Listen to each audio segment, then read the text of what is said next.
High বন্ধুরা, আমার ভিডিওটা দিতে একটু দেরি হয়ে গেল। তো তোমরা জানো, সকলেই জানো যে ভাদ্র মাসের শেষ সপ্তাহে মানে লাস্ট সপ্তাহে আমাদের রান্না পুজোটা ছিল।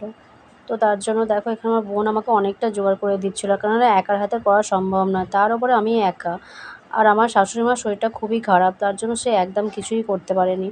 আমার বোন এখানে সব কিছু আনাজ টানাজ কেটে দিয়েছিল, আর আমি এখানে রান্না করতে বসে পড়েছি।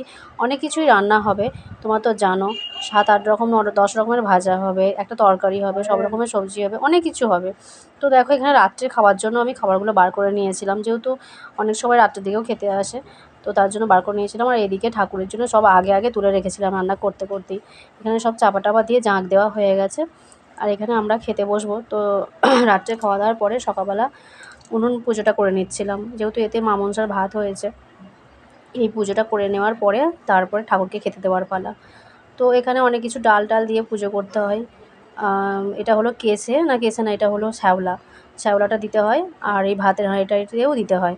তো উনুন পুজোটা করা হয়ে যাওয়ার পরে আমি সব এই চাপাগুলো খুলে নিচ্ছি। এবারে ঠাকুরকে ভাত দিতে হবে। দেওয়ার পরে তারপর সবাই বাড়িতে যারা যারা আসবে তাদেরকে খেতে দিতে হবে।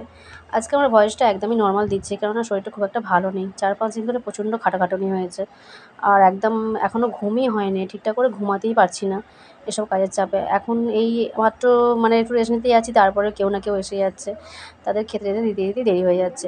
তো কালকে রাত্রে ভাতে আমি জল দিইনি, আমি আজকে সকালবেলায় জলটা দেবো।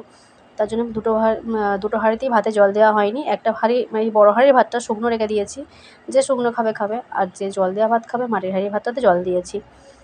আর এখানে দেখো, এইসব ভাজাগুলো এইগুলোই রেখে দিয়েছিলাম আগে তুলে। তো এখান থেকেই ঠাকুরকে আজকে খেতে দেবো। এখানে খেতে দেওয়া হবে মা মনসাকে, আর নাগনাগিনী আর 14 পুরুষকে খেতে দেওয়া হয়। এটা আমার বাপের বাড়িতেও আছে, এরকমই নিয়ম দেখে আসছি, আর এখানেও সেই একই সেম আছে। এইটা আমার একটা ভাগ্য ভালো যে বাপের বাড়িতেও যা আছে এখানেও একই সেম আছে।